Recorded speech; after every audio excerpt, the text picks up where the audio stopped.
Hail, hail, the Celts are here, it feels like. They certainly were in Perth this weekend, it felt like.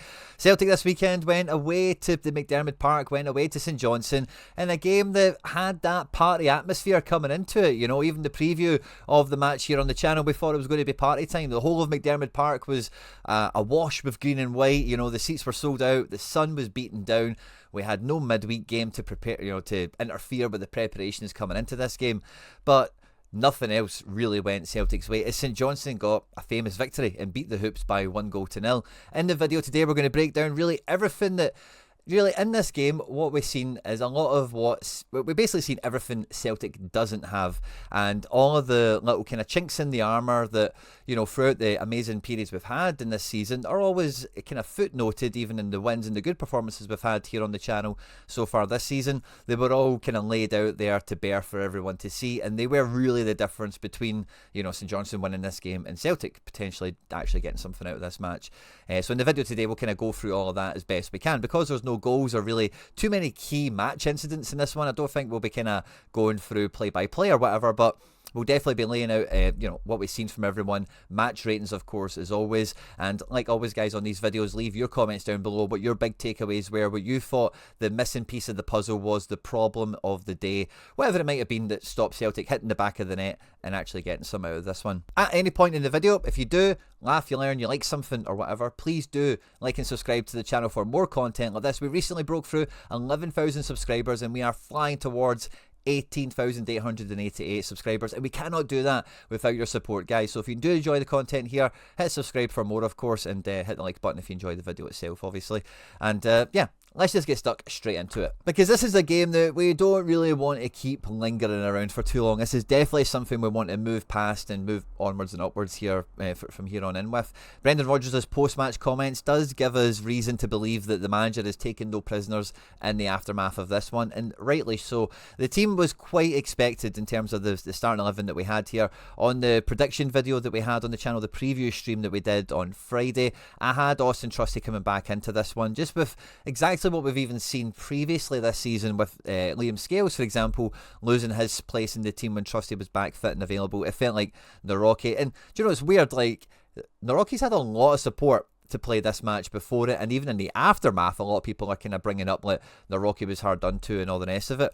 But just even to start on Trusty, I suppose, like, I thought Trusty was the right pick at left centre-back for this game as well. The running power and the strength we've seen from Sidibe and even their bench later on in the game, I thought Trusty, for the most part, did a decent enough job 1v1 of staying with his man throughout the game. Similar to Carter Vickers, I don't actually think the defence, 1v1, all of our defenders are quite well set, and individually against most players we're going to come up against in the league are very well equipped to handle them. There was some moments in this match where Carter Vickers maybe lost his footing, didn't quite dominate the opponent physically as clearly as he normally does, and I have heard some fans maybe saying Carter Vickers was not really at the races in this one. But individually, man for man, 1v1 for me, I thought both the centre-backs did well enough for the most part. The goal itself, of course, the centre-backs aren't even really involved, they're not really in the picture. That set piece that comes from out left, it's Schlupp and Hatate that are caught in between the goal scorer himself, Balodis, who goes on to squeeze one in here at the front post. And yeah, I think for the most part the centre-backs weren't great for different reasons, but when it comes to defensively, I thought both of them were fine enough. And really, like, the goalkeeper, Sinisalo, had a few nice saves to make in this one, some important saves. If he'd just done better on that first goal, it'd have probably been a well-earned clean sheet for the big man, and the game would have been totally different, because without that St Johnstone goal, so early in the match, it does change the game state and just really the psychology of the match overall. But I thought Sinisalo and the two centre-backs, in the main, there was no real mistakes. There was a good degree of comfort, and I think comfort is the word to use here, and that is partly what the manager took issue with at the end of the match. His words were some players are comfortable, and comfortable is not a physical place to be. And I think that's a really good summary of really what we did see from everyone else in the game here, because like I said in the intro, what we've seen in this game was really everything Celtic don't have, right? And because, like we often speak about on this channel with the midfield, because we don't have, like, Hatate is like a creative player and is quite flamboyant, he can pick a good pass, he likes to take a shot, he's creative, he takes chances, he goes by people. but he's maybe not traditionally that classic like attacking midfielder that really opens teams up and can make something happen. We've had a bunch of them at Celtic over the years. And because we don't have like a defensive midfielder, so all this stuff is also going to quite paint into itself in a second, right? But because we don't have a defensive midfielder, and we've seen some of the weakness that McGregor's showing in just this space here between centre-back and defensive midfielder, where on transition, on counter-attack, some very well-drilled teams in the league can get into these spaces here, maybe not isolate a defender 1v1, but maybe 2v1, and, you know, create some openings and all the rest of it. And one of the solutions to that, or one of the things to help mitigate that, has been, we've seen in recent matches, letting Hatate be a bit more of that double pivot almost with McGregor. Now, we do see all three midfielders to a greater or lesser extent involved in the play, in the defence as well as in the attack. But we've seen from the beginning of this game that the plan was quite clearly Hatate is going to be very much more box to box, coming deeper to get the ball off defence if McGregor's rotated a bit higher, and play with McGregor and build up and try and get us through the pitch, and let Engels be a little bit higher on the pitch in this game to maybe again try and fill a little bit of that Matt O'Reilly void, dare I say it. The reason we need to make this kind of compensation or this adjustment in the midfield is because we very clearly want to do everything out wide, and when you want to do everything out wide, you become quite easy to defend against, especially if, you know, like I know St Johnstone have went 4-4-2 on this one rather than like a 3-5-2 or a 5-3-2 or 4-5-1 or whatever you want to think of it as. But even banking up in two banks of four here, if you always want to play out in the wide areas, and particularly in the first half we went down the right more often than not with Kuhn and Alistair Johnson, then that's really easy to set up to defend against. There's only one way, there's only one direction you can really travel, and it is ultimately towards goal. And because you've got the byline next to you, it's just, you know, it's a very repeatable situation to practice and to defend against if you're St Johnstone. And for us, it then really asks a lot of questions where you need to take chances, you need to really deliver on, you know, whatever the route to goal is, the opening that happens, you need to really commit to it. So I'm kind of setting the scene here with what we've seen in the game and where, like, you know, this is showing up what we're not having. Because we don't have that defensive midfielder in here to really protect the back four, and it is against St Johnstone, right? It's against bottom of the table. This shouldn't be a high on the agenda thing in the match plan, as it were. But where that does like have meaning, even in this type of match, is because we want to do everything out wide. It means the centre area becomes really easy for them to defend and to protect. And equally then, if the ball does turn over, because we are trying to get so many players into wider areas and we're wanting to link up play 3v3, 4v4 or whatever, there's just a lot more, you know, the back two are exposed a lot more often, and the centre ground is more sensitive to players driving through and coming out of it, slinging a ball through it even for someone to run onto, that sort of thing. So we make the compensation with trusting McGregor, with Hatate and McGregor on this one, and for the most part, especially in the first half, we see Engels in that press support position, which is normally where we see Hatate and where we've seen the best strengths out of Hatate. Now, like I say, all three of the midfielders did go all over the pitch and do, you know, an equal amount probably of defending and attacking for the most part, or at least tried to. Engels, I think, again in this game did kind of go MIA, and I think Engels has done a lot better when he's been in that kind of deeper position here where he can have long range and passes up the pitch. St Johnstone didn't really give us that range to kind of play into, and that meant everything really did just have to go out to the wide areas.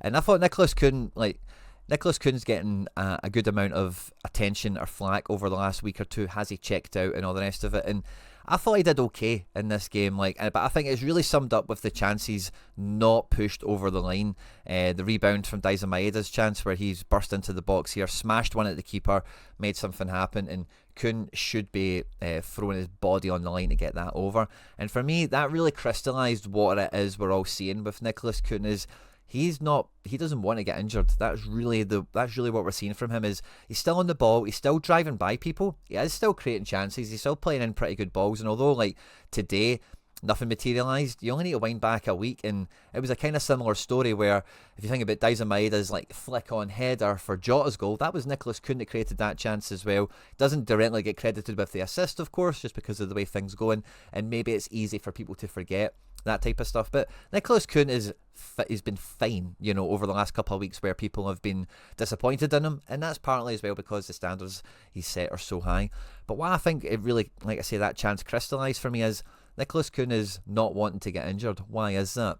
You can fill in the blank there potentially as well. Brendan Rodgers talks about players being comfortable and just like, we're going to get another chance. We're not going to lose this game. And then time ticks away and, substitutions have been made and, then the game kind of gets away from you a little bit. So Nicholas Kuhn, for me, is probably culprit number one on that list because, Rodgers can call it comfort. I'm saying he's not playing to get injured. And, it's funny. I was just, having a chat before doing this and it's the exact same as like, really Rio Hatate for the most part. Like, you kind of know what Hatate is going to do quite a lot. Same with Daisen Maeda, but people find it harder to stop them because they are willing to get hurt. They are willing to put their legs in where it hurts. They're willing to go that extra inch to make sure they get on the ball, to play the cross, to hit the shot, to make the tackle, whatever it might be. And it's very well embodied as well with Scott Sinclair. If you wind back to Brendan Rodgers' first time, where you knew what Scott Sinclair was doing all the time, but he was fully committed to executing it, fully committed to scoring goals, winning awards and doing all that stuff. And Nicholas Kuhn is still, you can tell he's still hunting for more numbers because these guys all live and die on their numbers, how many goals and assists they've created over the season. And make no mistake about it, he's still going to be as motivated as you would want him to be to go on and add to his current amazing talent he's got. It looked a lot more impressive like 3 months ago than what it does now. He will be aware of that. He's maybe putting some pressure on himself as well in that regard, don't get me wrong. But I think it is quite clear that he's just not pushing the envelope. He's just not making sure he delivers, making sure he gets the ball over the line, making sure he gets that cross away from cutting inside, or making sure if he's dribbling that by that guy, he does get through it, buys the foul, takes a bang on the knee, gets a bit hurt, whatever. And I think that's part of the reason we've seen him subbed off at half time, of course. But really, like, when we're forced into playing in the wide areas like this, you're very predictable. It's very easy to defend against. There is only really one main direction you can travel in for the most part. You need guys to take risks, to pop up in different spots. You need the players to be really in sync with each other's movement, know where they're going to be making the moves, and try and, just use your superior level of football against your opponent here. That's really the only way to crack open this situation. And we got some chances. We should have probably scored, like we mentioned with the Kuhn opportunity. There's maybe another one or two. The keeper did great for, by the way. The keeper had an amazing match. What a guy. We were just featuring Scottish players within the league here on the channel in the scouting videos like 3 weeks ago.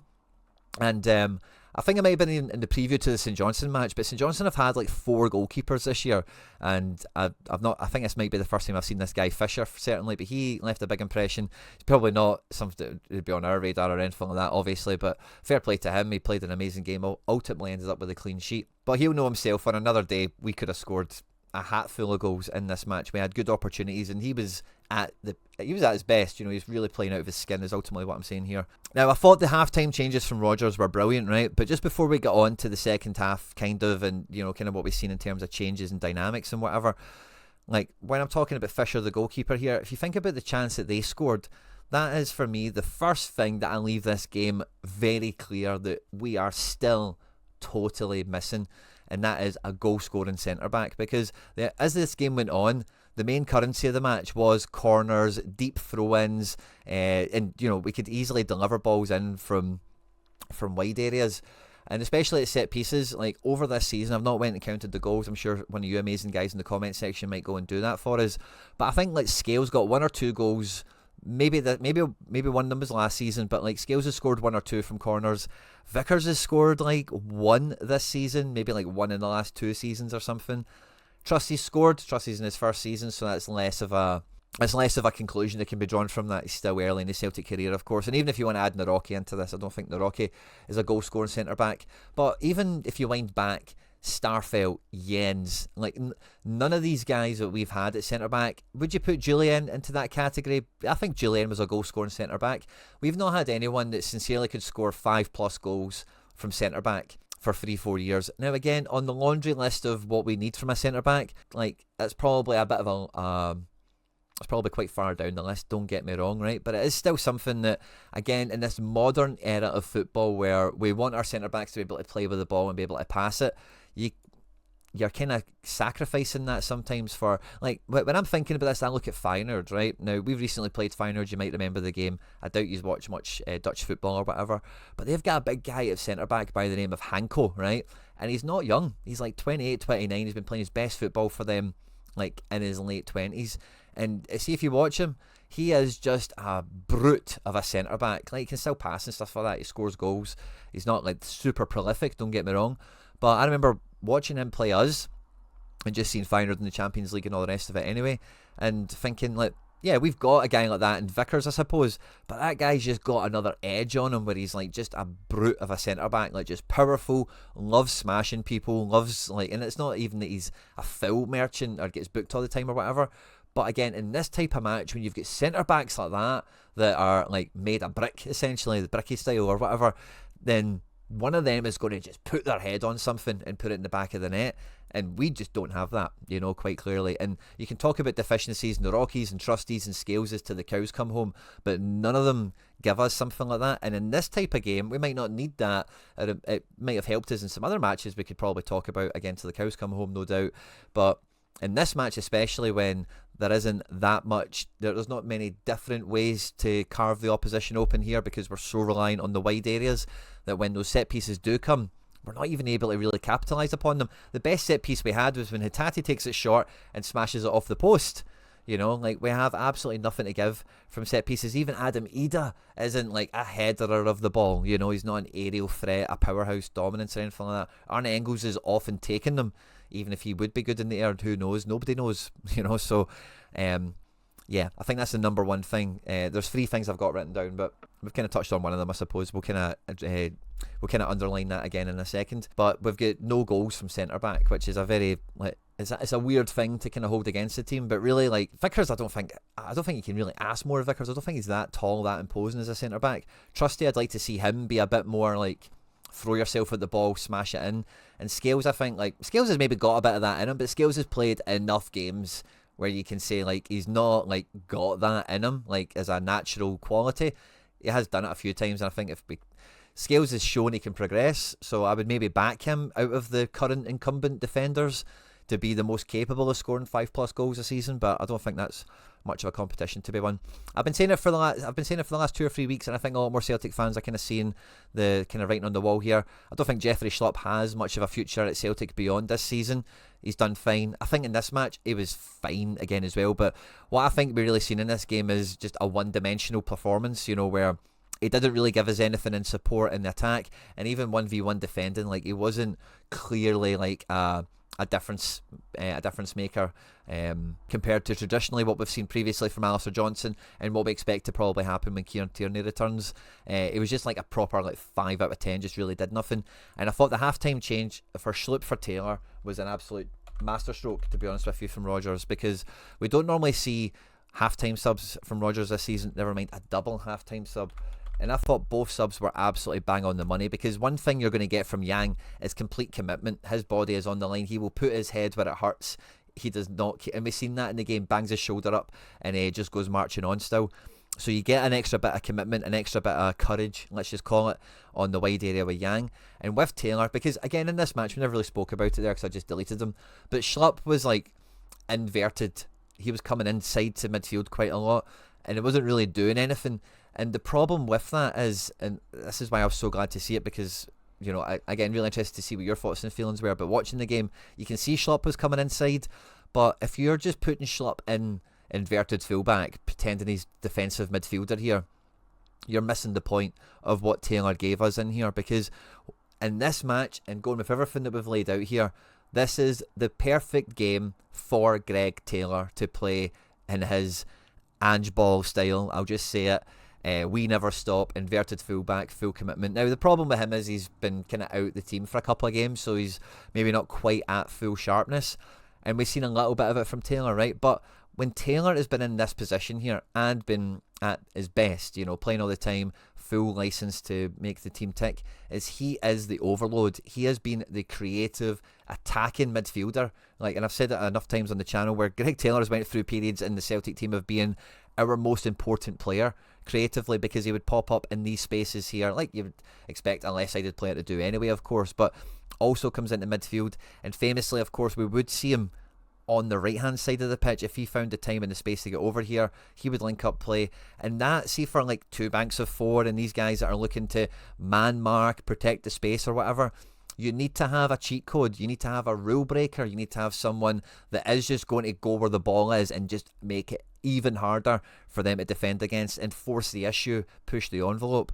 And we got a bit of that from Taylor, but what I really think this gave us when Taylor came back on is synergy, is harmony on the left-hand side. Taylor and Rio Hatate have played together who knows how many times. And Jota, like when he comes back to Celtic, these are the best people to play with Jota, not Jeffrey Schlupp, not like maybe trying to squeeze Engels on the left-hand side or play McCowan or whatever. These are the guys where they're going to they can maybe grasp a bit of something in this game. And in the second half, we've seen a lot more from Jota. I think the ball just went down the left a lot more for a start. But I do think like Taylor and Hatate really got more out of Hatate in the forward sense. And again, like Fisher get the two chances that Hatate really lines up to smashes and doesn't even hit the target with. You're just like, come on, Hatate. And this is why I've been saying as well, like, I'm not that worried about someone coming to buy Hatate, because again, this is a game where he should have scored 2 goals, he should have been the match winner, he should have been man of the match, and Hatate is amazing, he's too good for this league and all the rest of it, but he didn't, so he will feel again that he's really letting opportunities slip between his fingers here. And I do worry for him that he's maybe becomes disenfranchised perhaps off the back of that. Maybe he just thinks he needs a change of scenery or something to just find that extra touch and really get his, just get everything falling into place for him, because it's not quite doing that at the moment. But I don't think it's for a lack of trying. What we're talking about with Kuhn and comfort zones or whatever, Hatate is the bottom of that list, or close to the bottom of that list anyway, because he's putting his body on the line, he is really pushing the envelope, and he is really trying to make everything happen here. And when I thought when Taylor came on, it just gave Hatate, in a nice way, more comfort in the game to go on and do this stuff, because he knows Taylor's got his back, he knows what Taylor's going to be doing, and even with the rotations that'll happen in midfield anyway, that Tate's just less required to do this kind of thing that Taylor can do with McGregor. So I thought that was great to see. We got some success from it without it, nothing get yielded from it, as we know with the match the way it went. Similar to Yang, where again I don't think this was anywhere near one of Yang's better games, but you did see how lively he was. He did put his body on the line for us, like we know, and ultimately, like again, I think he's really now, like a game like this, you just kind of seen that he's really developed into being a Celtic squad player. He can come on in a game like this and it could have gave us something extra. I thought he was really unlucky with the ball that he smashed through for Ida. Yeah, wow, we made 4. I was going to make sure I didn't sub ahead of their subs as well, but we actually made all 4 subs. We made 4 subs before they made 1 in this game, which is rather unusual, because normally these teams have got plans for the second half and to shore the game up later on as it goes. But that's not really the way this one panned out. We actually made 4 subs, obviously we're chasing the game. But I thought Yang's ball that he fizzed in for Ida, like, I don't know, man. I don't think you can really say that's bad from Yang. I thought Yang did really well to deliver the ball, to find the space. It's such a fine channel as well, and it's just very unlucky that no one's got on the end of it. It's just one of those ones where, like, there's probably the best chance you could have created from that position here. And I think Yang did kind of well enough, without him doing anything super spectacular. I must confess, it was my son's birthday when this game was on, so when the game was actually on, my attention was divided at times. But there was so much time wasting in this game that I could kind of pick my moments quite well, where if I seen St Johnstone got a foul, or if I seen that the goalkeeper was going to have the ball, I knew I would have at least 30 seconds to run into the living room, check on the mini-quinnies and come back to catch the game and whatever. I thought McCowan, again, what you see from McCowan is he's putting his body on the line. He is really trying to push the envelope, and his chance one-on-one with the goalkeeper on another day, like, how many keepers save that? Close range, like point blank, instinctual, and the shape he's made to block that. I thought it was a good shot, a good finish, a good chance from McCowan, but the goalkeeper just had everything go his way on this day. And again, with Adam Ida, you're really seeing him trying to really drive, and all of his shots, Adam Ida, like, I wish Adam Ida got like one more shot on target in this game, because he was so close to scoring in this game. I felt from like a determination standpoint, all of his shots, you could really hear the welly on them, and he was just like, this keeper's not getting anywhere near one of mine, and he was just a bit unlucky with the angles and stuff like that came off for him. And coming into kind of, I suppose, rounding off the game, I suppose one of the things that I might expect to see in the next game is maybe Ida start ahead of Kuhn, and we see Jota on the right, Maeda back out on the left. That could be something that moves on, rather than like Yang starting for him. But even towards the end of the game, we get Forrest on. to complete the full front three change. They make 4 subs on 67 minutes. And yeah, I think we had about 5 minutes of time there, didn't we? Where nothing happened. And the added on time was borderline criminal. And you know that ref is the guy that's the meme, isn't he? For, giving Clement the wink after he scored a goal or something, after Rangers scored a goal. So you know that he loves a funny handshake. We've seen this in the match as well, but as I'm doing the subs, you can see who's coming on for who here.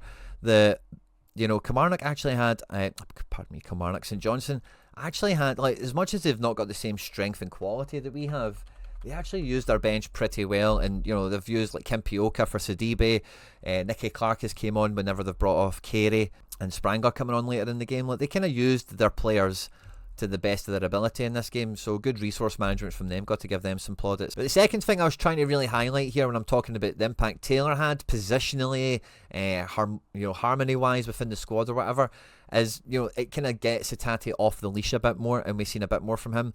But we don't have, and McKeown is like a good driving midfielder as well. He's quite effective in the final third, and I'd say driving midfielder is probably a good way of describing him. But we don't have any centre midfielder player that, for lack of a better expression, resembles a winger. A guy that is like super creative, wants to take the ball, go on a dribble, slice a ball through for a running striker, that kind of thing. These guys can do that, right? But we don't have anyone, even from the bench. I'm hearing people saying like Bernardo could have made a difference in this one, and yeah, maybe he could have, but we don't have any. As much as we talk about centre defensive midfielder, we don't have like a maverick as well, number 10 type. That the centre ground for me, the middle of the pitch, is the most precious real estate on the pitch. It's the best territory to be in. If you've got somebody that can drive through the centre of a team, that is like so valuable. It can just change so many things up, especially even if you still want to play out in the wings. These players can then be super effective in these kind of narrower positions coming off the wing. And Taylor, I think that was one of the things, like under Ange and initially under Brendan, this is where Taylor became like a super valuable member of the team. He was an attacking midfielder that would just pop up in the right areas and wherever the game needed us to be that extra overload, to link the play from the wide man to the forward, maybe get a shot off himself, and this kind of thing.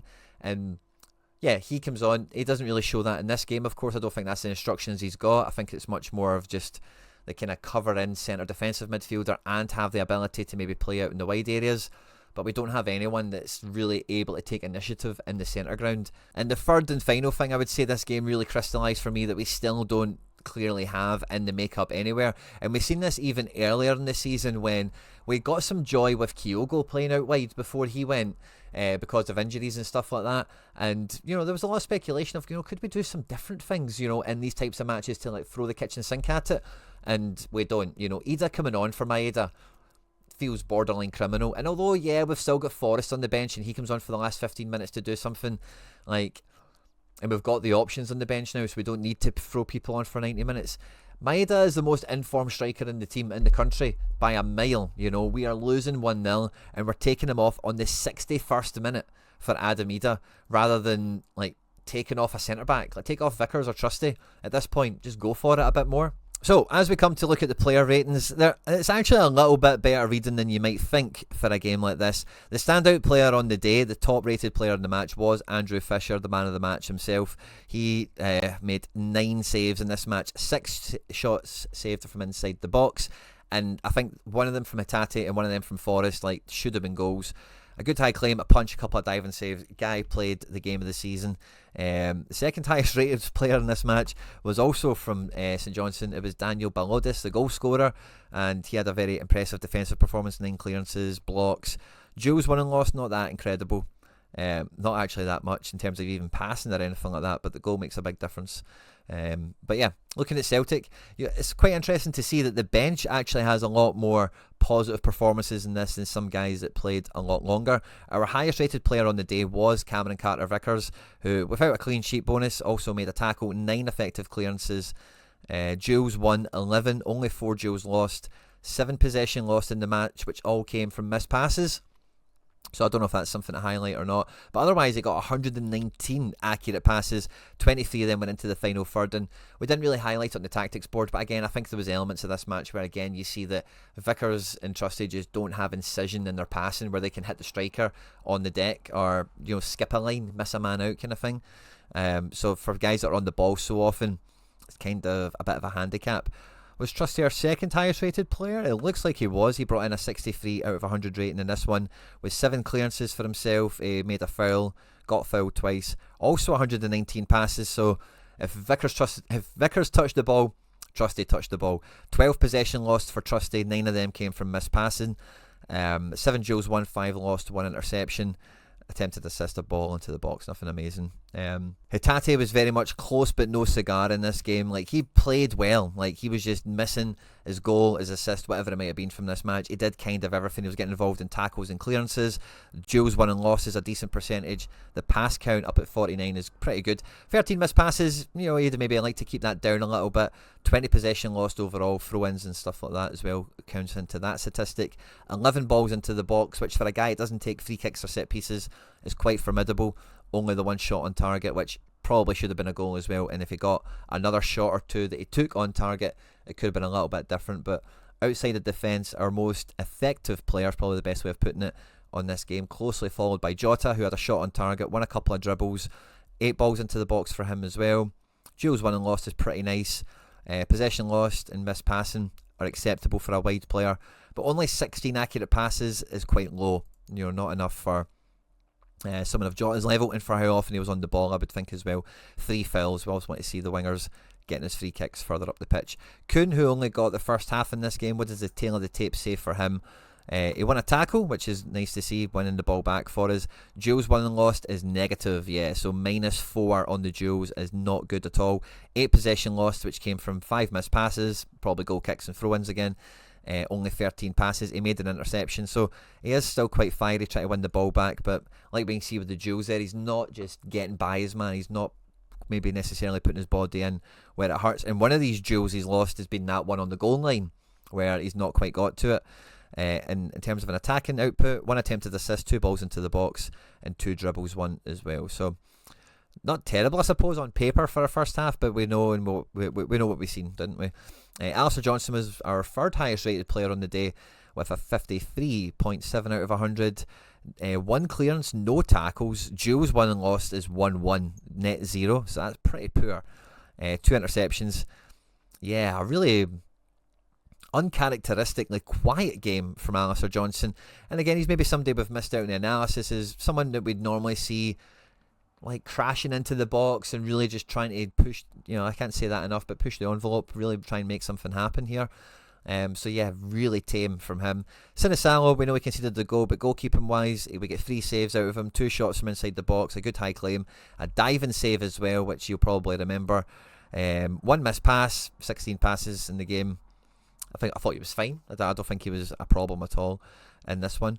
But then when we look at the bench, we actually had a lot of guys from the bench performing a lot better than players that even played 90 minutes. We see McGregor on a 43 here, Greg Taylor on a 50. He got booked for calling the referee a bargain is what the reports are.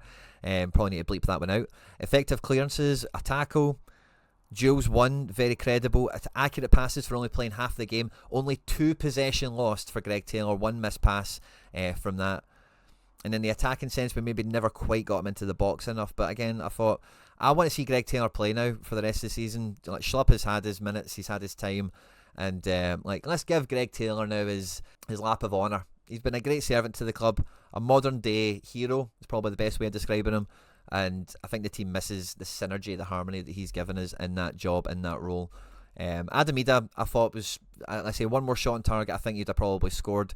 Quite effective in the final third here with the limited minutes he had in this one. 2 missed passes, 3 possession lost. Duels won, 5-1. Very good from the big man. Good running power as well, good shot power. And I think it was close, but no cigar for him as well. Jimmy actually did better than Yang, despite the difference in minutes between the two of them. Nothing too incredible here, but actually quite a lot of activity. A big chance missed, of course. We all know, like Forrest's chance as well. If Forrest had maybe played a game or 2 more, that's almost certainly a goal. If Maeda or Jota were still on the pitch, again, different squad management, different substitution pattern, that would have been a goal. 2 ways about it. So unlucky for Jimmy. He takes the big chance missed there, but he was quite active in the final third. Yang, I don't think he really did too much. A few balls into the box, a few dribbles.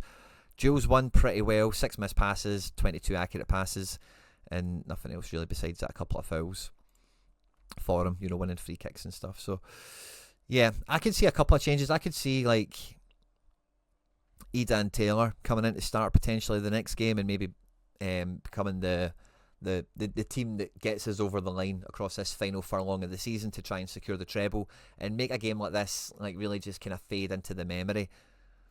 I don't think there's really much to say about Dyson Maeda in this match. I think he did kind of everything that you would expect from Dyson. There was maybe a moment or two where, you know, I could maybe hear fans in the ether saying, oh, there's that Dyson back again, where maybe just one or two moments in the match weren't quite as filled with finesse or quite as decisive as what they have been over the last 2 months or so.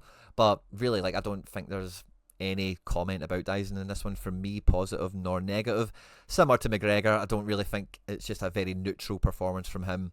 On screen, and now some other stuff that we've made YouTube thinks you might enjoy. Every Wednesday at the moment, guys, we're scouting different leagues across Europe. I think we've had some links across Belgian football this week, so Wednesday 5 o'clock UK time we'll have our latest edition of the scouting video going out there. It could be Belgium is what I'm feeling right now. Let's stay tuned and see what it is. On screen and now some other stuff that we've made that might be one of those videos. Feel free to check them out. But I'm also going to be doing a video talking about league construction here on the channel, because this is a topic that's near and dear to my heart, one that I have thought years about, and now that it's in the discussion again, I want to throw my 2 cents into the ring, see your thoughts and feelings in the videos as well, and stay tuned to the channel for that, as well as the preparation for the next match and everything else, of course. Like, subscribe, share, retweet, all that good stuff, guys. Hail, hail, Mon the Hoops.